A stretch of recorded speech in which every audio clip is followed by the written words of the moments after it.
America के 47वें राष्ट्रपति Donald Trump शपथ ग्रहण करने के बाद मेक अमेरिका ग्रेट अगेन नारे को ध्यान में रखते हुए एक के बाद एक फैसले ले रहे हैं और इस बार किसी पर भी वो रहम करने के मूड में नजर नहीं आ रहे।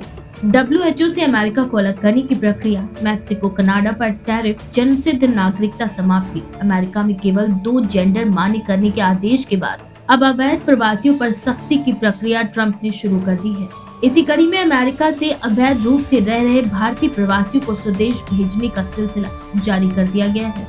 मंगलवार 4 फरवरी को अमेरिका के सैन एंटोनियो टेक्सास से एक सैन्य विमान C-17 ने 205 भारतीय नागरिकों को लेकर भारत के लिए उड़ान भरी। ये कदम अमेरिका में अवैध प्रवासियों के खिलाफ सख्त नीति का हिस्सा बताया गया है। इन सभी 205 भारतीय नागरिकों में से 104 भारतीयों को अमृतसर एयरपोर्ट भेजा गया है, जिनमें 33 गुजरात के, 2 उत्तर प्रदेश के, 3 महाराष्ट्र और 2 चंडीगढ़ के।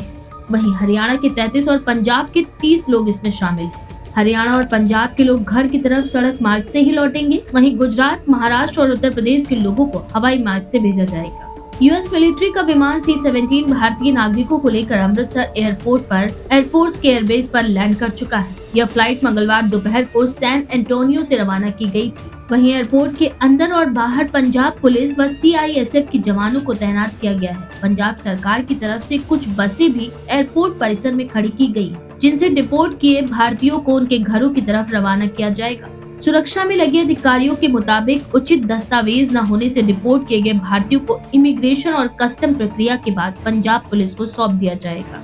लेकिन इन सबके बीच सबसे बड़ा सवाल ये खड़ा हो गया है कि आखिर ट्रंप को भारतीय नागरिकों को भेजने की इतनी भी क्या जल्दी है कि वो इन्हें डिपोर्ट करने के लिए इतने महंगे विमान का इस्तेमाल कर रहे हैं। दरअसल आमतौर पर अमेरिका अवैध प्रवासियों को कमर्शियल चार्टर प्लेन्स यानी कि वाणिज्यिक चार्टर विमानों से वापस भेजता है, लेकिन मौजूदा वक्त में सैन्य विमानों के जरिए निर्वासन की प्रक्रिया तेज कर दी गई है। हालांकि सैन्य विमानों का उपयोग महंगा और असामान्य भी है। एक चैनल ने अपनी रिपोर्ट में बताया है कि जिस विमान से अमेरिका ने भारतीयों को भेजा है, उस पर लगभग 6 करोड़ रुपए का खर्च आया है, जो एक वाणिज्यिक उड़ान से 6 गुना ज्यादा है, जिसमें प्रति व्यक्ति $4,675 तक पहुंच सकता है, यानी करीब 4 लाख रुपए एक आदमी के ऊपर। अमेरिका में आमतौर पर प्रवासियों को वापस भेजने में ICE के चार्टर्ड विमानों का उपयोग किया जाता है, जिनकी लागत काफी कम होती है। वहीं ट्रंप प्रशासन के द्वारा सैन्य विमानों का उपयोग सिर्फ आर्थिक कारणों से नहीं,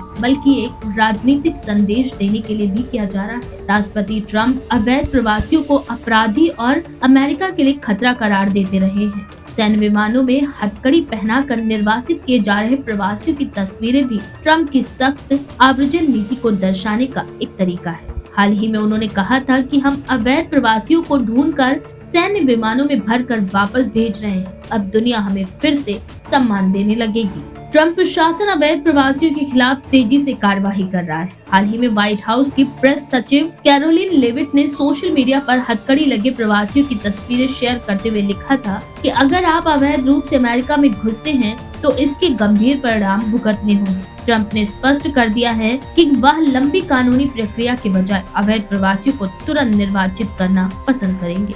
ट्रंप ने स्पष्ट कर दिया है कि वह लंबी कानूनी प्रक्रिया के बजाय अवैध प्रवासियों को तुरंत निर्वासित करना चाहते हैं।